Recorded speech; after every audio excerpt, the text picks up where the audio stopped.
Party के हमारे जिलाध्यक्ष राम इकबाल यादव जी,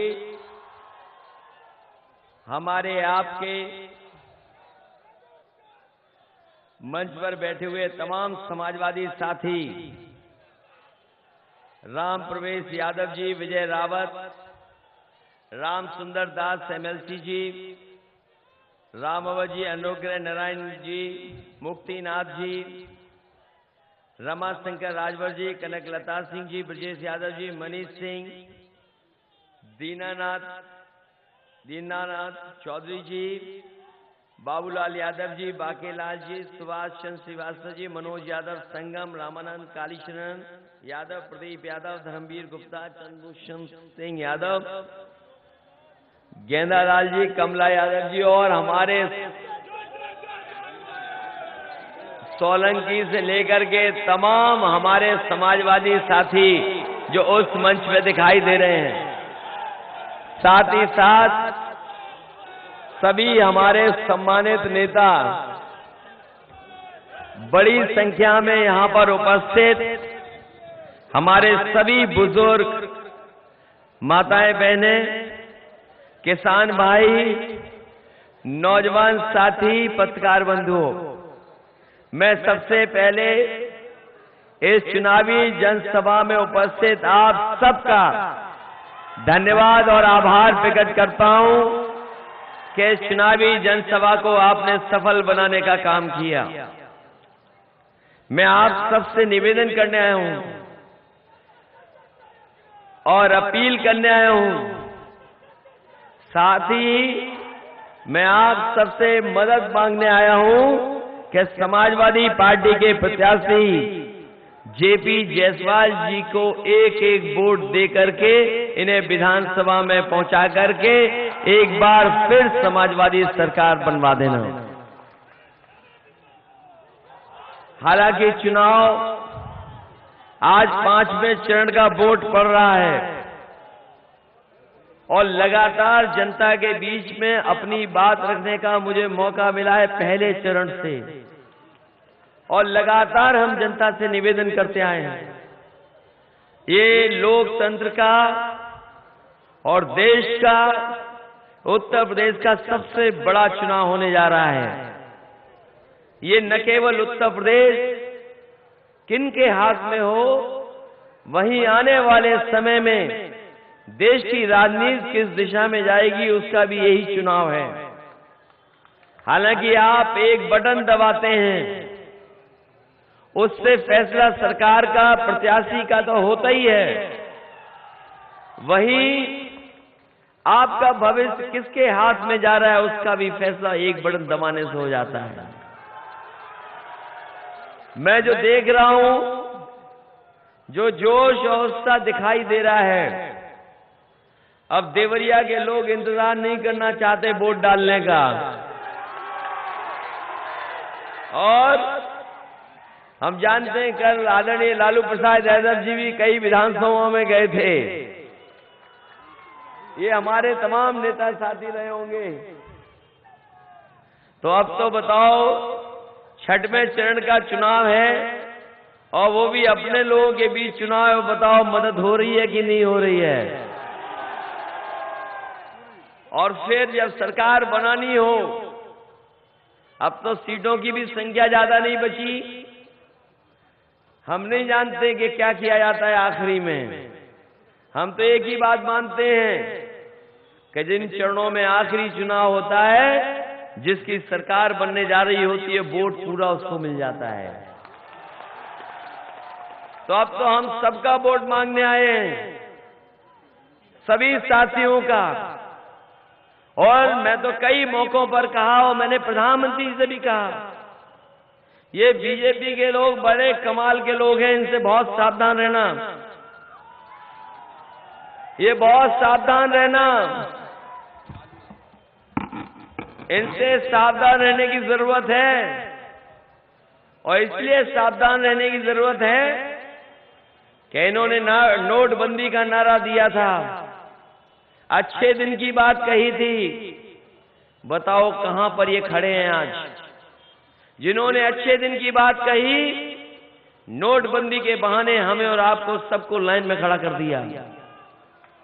बैंकों के सामने खड़ा होना पड़ा,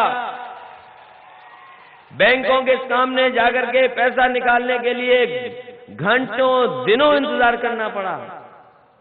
और हम तो जानते हैं कि कई लोग, गरीब परिवार जिनके सदस्य पैसा निकालने गए थे, अपनी मेहनत ईमानदारी का पैसा लेने गए थे, उन तमाम लोगों की जान चली गई। और किसी ने अगर मदद की होगी तो समाजवादी लोगों ने उनके परिवारों को 2-2 लाख रुपए देकर के मदद करने का काम किया था। वही अखबारों में आपने पढ़ा होगा कि लाइन में लगे लगे एक बच्चे का भी जन्म हो गया था और बैंक वालों ने उसका नाम खजांची रखा था। हमने उसकी मां बुलवाई और उन्हें भी 2 लाख रुपए से मदद करने का काम किया समाजवादी लोगों ने। हम तो कहते हैं कि बीजेपी के लोग तय कर लें, और नोटबंदी की अगर बहस करनी है, नोटबंदी से किसको लाभ हुआ है, हम लोग चलते हैं उसी खजांची के गांव में बैठ करके तय कर लेंगे नोटबंदी से किसको लाभ हुआ है। और मैं कहना चाहता हूं, ये जो नोटबंदी के सारे न जाने कितने लोगों को लाभ पहुंचा दिया। और याद रखना साथियों, रुपया नहीं होता काला सफेद, ये रुपया नोट काला सफेद नहीं होता। अगर कोई चीज काली सफेद होती है तो हमारा आपका लेन देन काला सफेद होता है। कोई कारोबार किया, किसी ने कारोबार किया, मुनाफा कमाया, टैक्स नहीं दिया, वो पैसा काला हो गया। और उसी काले पैसे से अगर कारोबार किया, टैक्स दे दिया, तो वही पैसा सफेद हो गया। इसलिए नोट और रुपया काला सफेद नहीं होता, हमारा आपका लेन देन काला सफेद होता है। इन बीजेपी के लोगों ने धोखा देकर के सबका जमा करा लिया पैसा, और अब तो बैंक में किसी का 500,000 यहां तो बचा नहीं होगा, सब जमा हो गया पुराना। और याद कीजिए, इन्होंने कहा था कि हमें तो गरीबों को 15-15 लाख रुपए पहुंचवाएंगे। 15 लाख रुपए तो दूर, अगर 15,000 रुपया भी किसी गरीब के अकाउंट में पहुंचाया हो तो बताइए। और लगातार प्रधानमंत्री जी कर रहे हैं मन की बात, और रेडियो टीवी पे मन की बात। बताओ किसी को समझ में आई भारतीय जनता पार्टी के लोगों की मन की बात? और कई मौकों पर हमने कहा कि प्रधानमंत्री जी कम से कम करो काम की बात, और काम की बात कब करोगे ये भी बताते जाओ। गोंडा में गए प्रधानमंत्री जी, कहने लगे कि उत्तर प्रदेश में बहुत नकल हो रही है। मैंने कहा अभी तो कोई परीक्षा नहीं है, बताओ कहीं परीक्षा हो तो बता दो जहां नकल हो रही हो। और जिन साथियों ने अखबार पढ़ा होगा वो जानते होंगे, बीजेपी की सरकार में ही पेपर आउट वाले पकड़े गए हैं अभी। और हमने पूछा, हमने कहा कि नकल तो चलो हो गई, नकल तो अलग बात है, पढ़ाई वाली तो बाद में तय हो जाएगी। हम आपसे पूछना चाहते हैं, सबसे महंगा वाला जो आपने सूट पहना था जब अमेरिका के राष्ट्रपति आए थे, आपने किसकी नकल कर करके वो सूट बनवाया था, ये हमें बताते जाओ। अभी तक नहीं जानकारी दी। बहुत महंगा सूट पहनवाया, पता नहीं किसकी नकल की, अभी तक नहीं जानकारी दी। और जानकारी हो किसी को तो बता दो। लेकिन हम जानते हैं कि किसी बड़े, जो दुनिया के दूसरे हिस्से में कहीं बहुत बड़ा आदमी था, उसने पहले अपना नाम लिखवा करके सूट बनवाया था, उसी की नकल आपके हमारे प्रधानमंत्री ने नकल कर करके सूट बनवाया था। बहुत सी बातें हैं। बीजेपी वालों से हम कहते हैं कि काम तो बताओ, कोई काम किया हो। हम तो देवरिया में पूछने आए हैं, बताओ कोई बीजेपी के लोगों ने काम किया हो बड़ा तो बता दो। कोई काम नहीं जमीन पर उतार पाए। और फिर जवाब दे रहे हैं, कह रहे हैं कि हम समाजवादी लोग रमजान पे ज्यादा बिजली देते हैं, दिवाली पे कम बिजली देते हैं। और एक बाबा जो आपका पड़ोसी है, उसको तो समझ में नहीं आता बिजली है क्या चीज। मैंने तो कहा प्रधानमंत्री जी, आप जब बनारस गए थे तो आपने कहा कि गंगा मैया ने बुलाया। हमारे गांव में तो कभी कभी सच बुलवाने के लिए हम लोग गंगा मैया की कसम खिलवाते हैं। हम तो कहते हैं कि प्रधानमंत्री जी खाओ गंगा मैया की कसम कि समाजवादी लोग 24 घंटे बिजली काशी में दे रहे हैं कि नहीं दे रहे हैं। और इन बाबा के लिए तो हम इतना ही कहेंगे जो पड़ोसी बाबा हैं। वैसे पुराने आपने किस्से कहानी पढ़े होंगे कि बाबा लोग अपने हाथ पे आग रख करके जो चाहते थे तो करके दिखा देते थे। हम इन बाबा से कहते कि वो परीक्षा देने की जरूरत नहीं है। जो आपने बिजली पे सवाल उठाया है, हम तो कहते हैं गोरखपुर में जहां तुम्हें बिजली के तार दिखाई दें, जरा छू करके देख लो करंट आता है कि नहीं आता है। और यकीन मानना, मैं ये बात कह सकता हूं कि बाबा तार नहीं छुएंगे। और नहीं मानते तार चेक करके देख लें। अभी मैं जा रहा हूं शाम को, और अभी चेक कर लें तो ज्यादा अच्छा रहेगा। शाम तक हमें पता लग जाएगा बिजली आ रही है कि नहीं आ रही है। इसलिए सावधान रहना इन लोगों से। हम समाजवादी लोग तो इन लोगों को सावधान करना चाहते हैं इन लोगों से। और इन्होंने क्या मुद्दा उठाया, कहा कि हम कब्रिस्तान और शमशान को ज्यादा पैसा देते हैं। हमने कहा अभी तो चुनाव बहुत दिन है, परिणाम तो अभी 11 तारीख को आएगा, अभी से कैसे याद आने लगा आपको ये सब। और फिर समाजवादी लोग कब्रिस्तान और शमशान की बात नहीं करते हैं, समाजवादी लोग लैपटॉप और स्मार्टफोन देने की बात कर रहे हैं। कम से कम आगे बढ़े नौजवान पढ़ लिख करके, उनको सुविधा देने की बात कर रहे हैं। वहीं सावधान रहना, एक और पार्टी है पत्थर वाली सरकार वाली। पत्थर वाली सरकार वाली पार्टी आपके जिले में आई तो नहीं अभी? तो लाई होंगी खूब सारे पन्ने लिख करके भाषण का, और एक के बाद एक पन्ना पलटा होगा उन्होंने। हमारी सभा में तो लोग नौजवान ताली मारते हैं, जिंदाबाद लगाते हैं, खुश होके बोलते हैं। और उनकी सभा में पता कर लेना, जब वो पन्ने पढ़ रही होती हैं तो पूरी सभा में लोग सो रहे होते हैं आराम से। और फिर क्या कह रही हैं कि इस बार उत्तर प्रदेश में हम विकास करेंगे। कह रही हैं कि हम विकास करेंगे, विकास। हम समाजवादियों ने विकास देखा है आपका लखनऊ में। किसी ने अपनी मूर्ति नहीं लगाई होगी, पत्थर वाली सरकार की नेता ने अपनी मूर्ति लगा दी। हाथी लगाए 9 साल से, हम देख रहे हैं वहां बड़े बड़े हाथी लगे हुए। जो खड़े हाथी वो अभी भी खड़े हुए हैं, बैठे हाथी अभी भी बैठे हुए हैं। खड़ा हाथी बैठा नहीं, और बैठा हाथी अभी तक खड़ा नहीं हुआ। अगर खड़ा हुआ हो तो बता दो। और फिर अब बहुत दिनों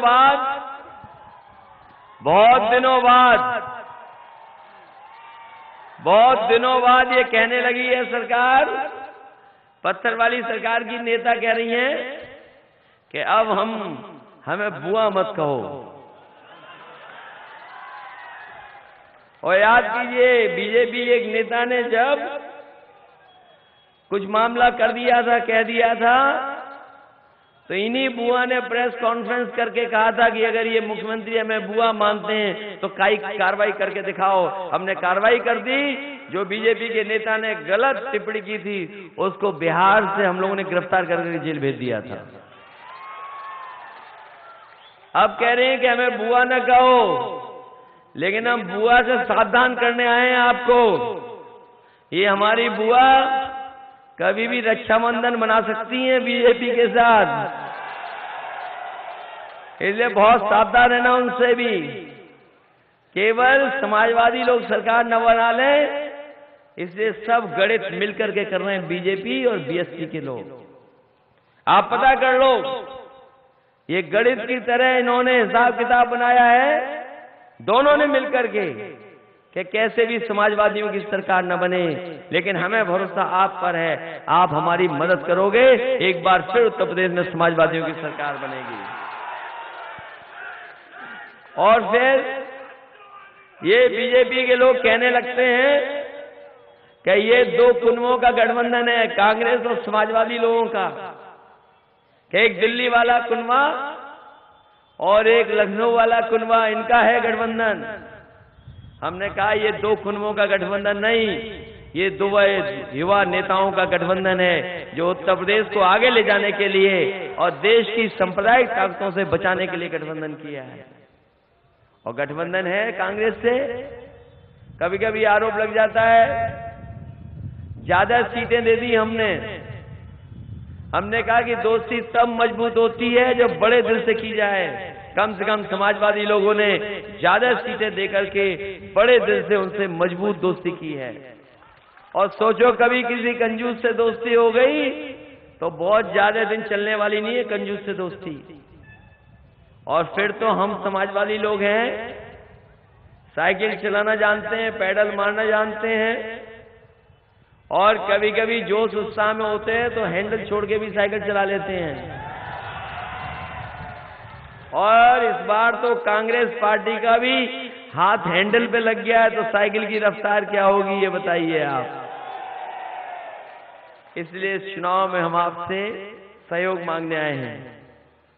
जहां तक काम का सवाल है, सबसे ज्यादा काम समाजवादियों ने किया है। और इसीलिए हमने कल प्रधानमंत्री जी से कहा कि कम से कम अपना काम बताओ।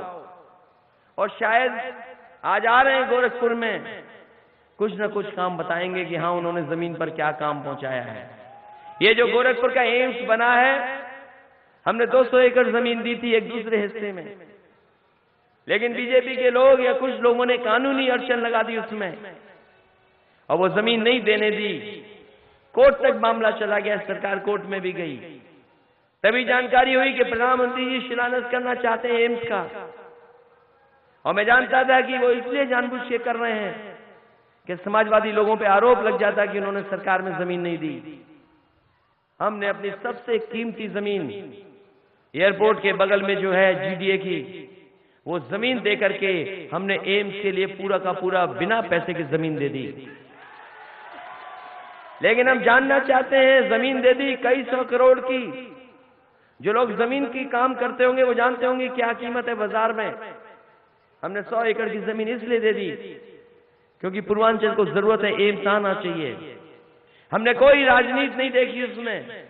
अगर हमें ज्यादा जमीन देनी पड़ी तो हमने ज्यादा जमीन भी दे दी। कम से कम प्रधानमंत्री बता करके जाएं कि एम्स कब बनकर के तैयार हो जाएगा।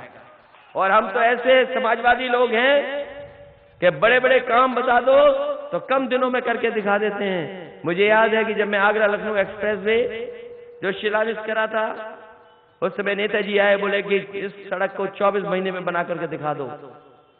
मैंने कहा नेताजी बहुत बड़ी सड़क है, बहुत मुश्किल समय लगेगा। बोले नहीं, सरकार में उद्घाटन भी होना है उसका। आप यकीन मानिए वो 302 किलोमीटर की सड़क 6 लेन जो कि 8 लेन तक बन सकती है, हमने 23 महीने में बना करके खड़ी कर दी। और जब उसका उद्घाटन हुआ तो देश के सबसे बेहतरीन हवाई जहाज जो एयरफोर्स में है उनको उतार करके उस सड़क पर हमने उद्घाटन करने का काम किया। हालांकि मेट्रो एक बड़ी चीज है, बड़े शहरों की चीज है, बड़े शहरों की चीज है मेट्रो, क्योंकि शहरों बड़े हो गए, आवश्यकता है। कई बार बड़े शहरों में कोई जिला नहीं बसता, वहां के लोग न रह रहे हो। ये धीमे धीमे बड़े शहरों की आवश्यकता बन गई। और मैं कह सकता हूं देश में किसी भी सरकार ने इतनी जल्दी मेट्रो नहीं बनाई होगी। 2 साल के अंदर हमने मेट्रो बना करके तैयार कर दी। और कम से कम देवरिया के लोग तो जानते होंगे कि उस मेट्रो को चलाने वाली जो बेटी है जो चलाएगी मेट्रो, उसमें देवरिया की ही लड़की है जो मेट्रो आने वाले समय में लखनऊ की चलाने जा रही है। हम तो कहते हैं कि हमने मेट्रो रिकॉर्ड टाइम में बना दी, इतने कम समय में किसी ने नहीं बनाई होगी। और आपने तो कहा था कि हम बुलेट ट्रेन बनाएंगे, बुलेट ट्रेन एमपी जीते यूपी से, 70 से ज्यादा एमपी जीते यूपी से।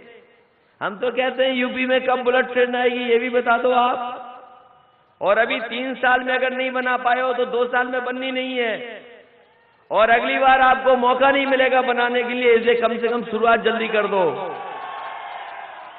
और फिर हमारी मेट्रो पे बैठना चाहते हो आप प्रधानमंत्री जी? आप भी तो बताओ, गुजरात में 3 बार मुख्यमंत्री रहे, कहां पे आपने मेट्रो बनाई है? अगर गुजरात के बारे में जान लेना, एक मेट्रो नहीं बना पाए। और आपकी सरकार ने 4 जगह मेट्रो बनाने का काम किया।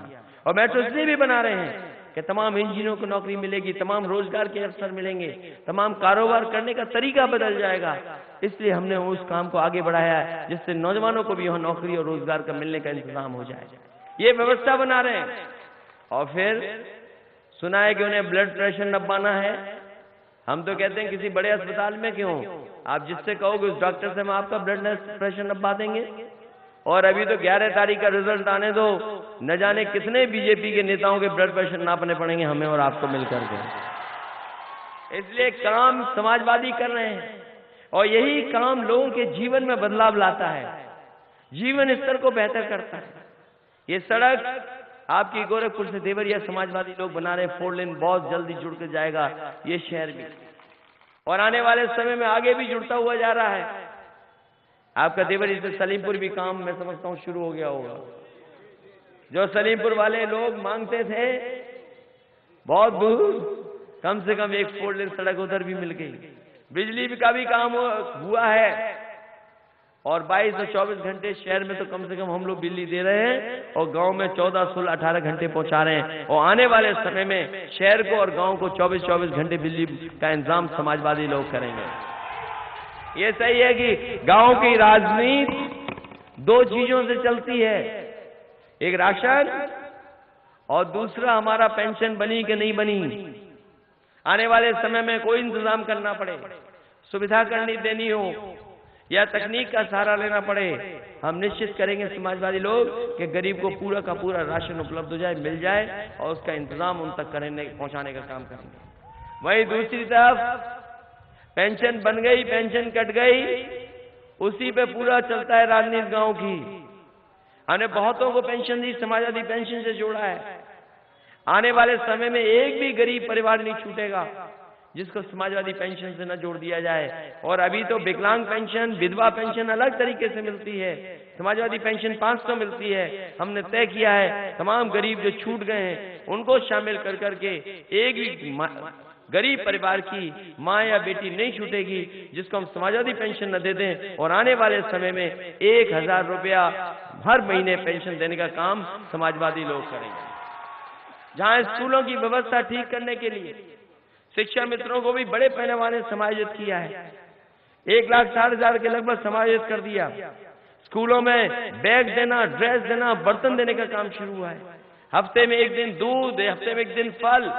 और आने वाले समय में तय किया है कि जो हमारे प्राइमरी स्कूल में पढ़ने आएंगे उनको, गरीबों के बच्चों को, सबको 1 किलो मिल्क पाउडर और 1 लीटर देसी घी हर महीने देने का इंतजाम समाजवादी सरकार की तरफ से होगा। जहां बेटियां पढ़ करके आगे जाएं, कन्या विद्याधन दे रहे हैं, महिलाओं को बस का किराया आधा, और वहीं शादी जिन बेटियों की हो रही उनको पहले 10,000 मिलता था, अब बिना भेदभाव के हम समाजवादी लोग 20,000 देने जा रहे हैं। वहीं लोहिया आवास दे रहे हैं गरीबों को, और जो हमारी माताएं बहनें उनको एक खाना जल्दी बन जाए, इसलिए प्रेशर कुकर देने का भी इंतजाम समाजवादी लोग कर रहे हैं। दूसरा, हमारे नौजवान जानते होंगे ये बड़े पैमाने पे नौकरी और रोजगार की जरूरत है। हमने तय किया है कि प्रशिक्षण कराने के लिए, विशेष ट्रेनिंग कराने के लिए हम इंतजाम करेंगे। जो बच्चे 10वां 12वां पास करने के बाद, पॉलिटेक्निक ITI करने के बाद अगर नौकरी और रोजगार चाहते हैं तो उन्हें विशेष एक ट्रेनिंग करा करके, प्रशिक्षण दे करके उन्हें नौकरी और रोजगार से जोड़ने का काम करेंगे। वहीं पुलिस भर्ती भी आसान कर दी। आप जानते होंगे पुलिस भर्ती को भी हमने आसान किया है। पहले पुलिस भर्ती में आपको 1 परीक्षा 2 परीक्षा देनी पड़ती थी। इस बार समाजवादी पार्टी ने तय किया है पुलिस भर्ती में आपको कोई परीक्षा नहीं देनी पड़ेगी। आप 10वें 12वें के नंबर ले आना, दौड़ के दिखा देना, जो आगे होगा वो अपने आप पुलिस में भर्ती हो जाएगा। ये इंतजाम समाजवादी लोग करने जा रहे हैं। इसलिए साथियों, हम आपसे और अपने पार्टी के सभी नेताओं से ये चाहते हैं कि इस बार एक बार फिर समाजवादी सरकार बनवा दीजिए। जहां हमारे नेता लगे हुए हैं, मेहनत कर रहे हैं। कुछ टिकट चाहते थे लेकिन टिकट रह गई, नहीं मिल पाई। एक साथी तो वहां भी बैठे हैं, एक तो साथी वहां भी बैठे। हालांकि जब उस मंच पे कार्यक्रम होगा तो हमारे सामने आना आप। अभी तो दूसरे मंच पे हो। गेंदालाल जी कम से कम ये अच्छे हैं कि हमारे साथ हैं, लेकिन कुछ लोग हमें ही छोड़ के चले गए। हो सकता कुछ और बता रहे हो बात, कुछ और भी कह रहे हो, लेकिन मैं आप सबसे निवेदन करना चाहता हूं, ये सरकार बनाने वाला चुनाव है और इसलिए सरकार बनाने के लिए अगर कुछ और भी छोड़ना पड़ता, त्याग करना पड़ता, जब तक कार्यकर्ता त्याग नहीं करेगा तब तक संभव नहीं है। इसलिए मैं अपने तमाम कार्यकर्ता साथी नेताओं से अपील कर रहा हूं कि चुनाव जिताने के लिए आप हमारी मदद करना। एक एक बूथ पर कैसे आप जीत सकते हो ये आप बेहतर समझते हो। अपने बूथ को जिताने के लिए कम से कम अपना अपना बूथ जिता दोगे तो आपकी समाजवादी सरकार भी बन जाएगी। ये चुनाव मान लो जेपी जायसवाल जी यहां से लड़ रहे हैं, लेकिन बताओ ये चुनाव हमारा है कि नहीं है? और फिर बताओ प्रधानमंत्री जी हमारे ही पीछे पड़े हुए हैं, तमाम नेता लोग गड़बड़ कर रहे हैं और इसलिए कि समाजवादी लोगों ने काम ज्यादा कर दिया। इसलिए हम साथियों आपसे कहना चाहते हैं कि जहां इनका चुनाव है जो पीछे, बताओ चुनाव हमारा है कि नहीं ये वाला, तो हमारी भी मदद करना। कम से कम हमें एक मौका और दो उत्तर प्रदेश में कम से कम सरकार बना करके उत्तर प्रदेश को तरक्की और खुशहाली के रास्ते पर ले जाने के लिए, क्योंकि इतना काम किया है और मौका मिल जाएगा तो हम और इसको आगे बढ़ाने का काम करेंगे। हम तो कहते हैं कि देवरिया का अगर बाईपास है, ये 4 लेन तो बन गई है, अगर हमें बाईपास भी देना पड़ेगा तो आने वाले समय में सरकार बनेगी तो आपके देवरिया को बाईपास देने का काम भी समाजवादी सरकार में होगा। वही बिजली सुधारने के लिए अगर हमें और भी व्यवस्था करनी पड़ेगी, बिजली सुधारने के लिए सब स्टेशन या तार हमें अंदर करने पड़ेंगे, क्योंकि बहुत सारे शहरों में हमने तार अंदर कर दिए।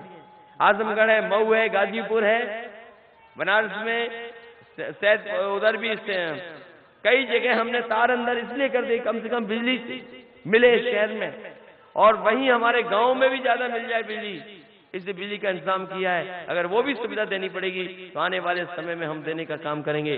वहीं हम व्यापारियों को भी कहना चाहते हैं कि हालांकि मंडी वो स्थान है जहां हमारे किसानों को लाभ पहुंच सकता है।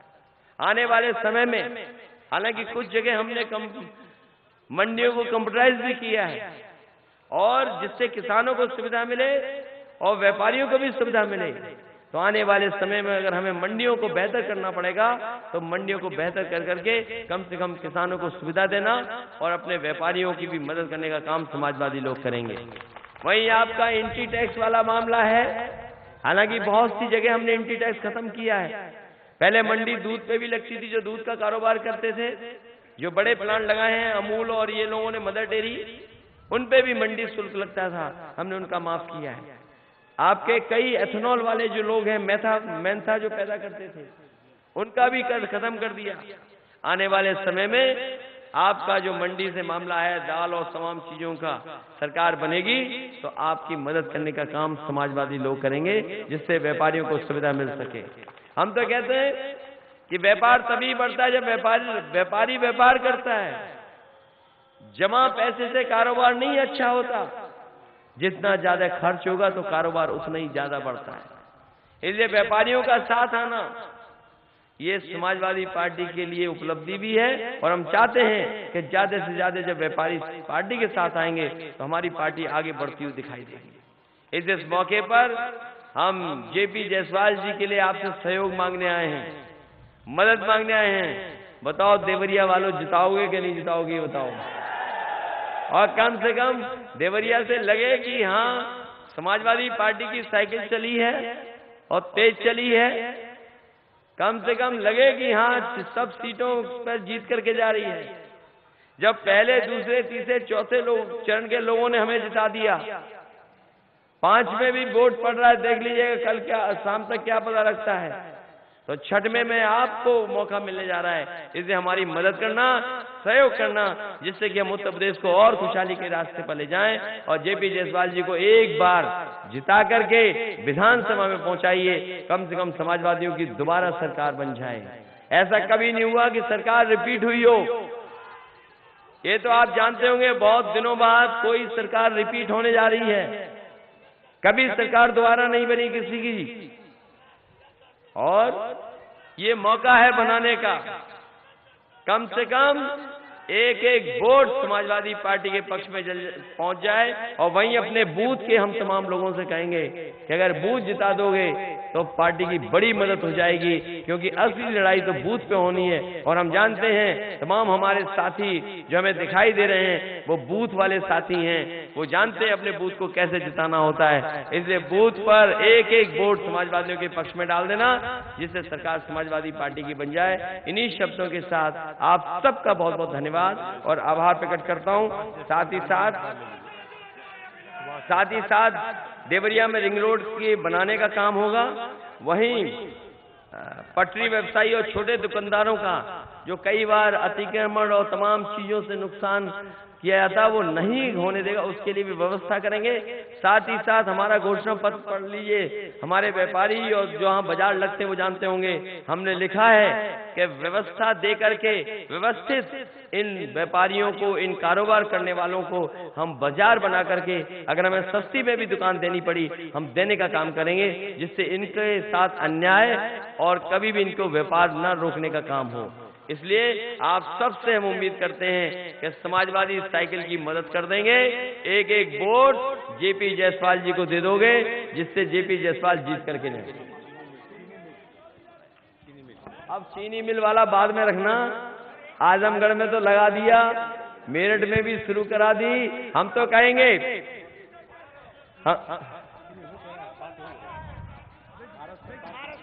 हम तो ये कहेंगे नहीं, हम चीनी के जितने हमारे नेता हैं, गन्ने का और चीनी वाले जो नेता हैं, हम उनसे कहेंगे अगर उनकी जानकारी होगी, मैं जानता हूं आजमगढ़ में भी 9 महीने में चीनी मिल प्लांट लगा के तैयार कर दिया। मेरठ में जो बंद पड़ा था आपका वो ठीक कर दिया, शाहजहांपुर वाला ठीक कर दिया। हम तो कहेंगे कि गन्ने के कारोबार और चीनी मिल चलाने के लिए अगर कोई भी व्यापारी आएगा, हमें सुविधा देनी पड़ेगी। हम विशेष सुविधा दे करके उनकी मदद करेंगे। वहीं गन्ने के साथ साथ, चीनी के साथ साथ अगर दूध का भी कोई कारोबार करने आएगा तो हम देवरिया में विशेष सुविधा दे करके उस कारोबार को आगे बढ़ाने का काम करेंगे।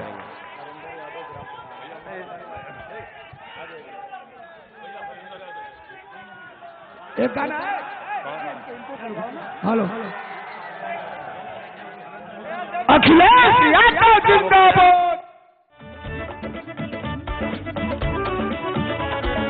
एम्बुलेंस सेवा ने सबको जीवन का उपहार दिया, गांव शहर को रोग मुक्त कर मुफ्त उन्हें उपचार दिया, कौशल विकास से काबिल बनाया। हेलो, मैं धन्यवाद देता हूं और बधाई देता हूं। मुख्यमंत्री जी, योजना ने गांव-गांव में घर द्वार दिया, साइकिल हुआ विकास का दूजा नाम बोलता है, काम बोलता है भाई काम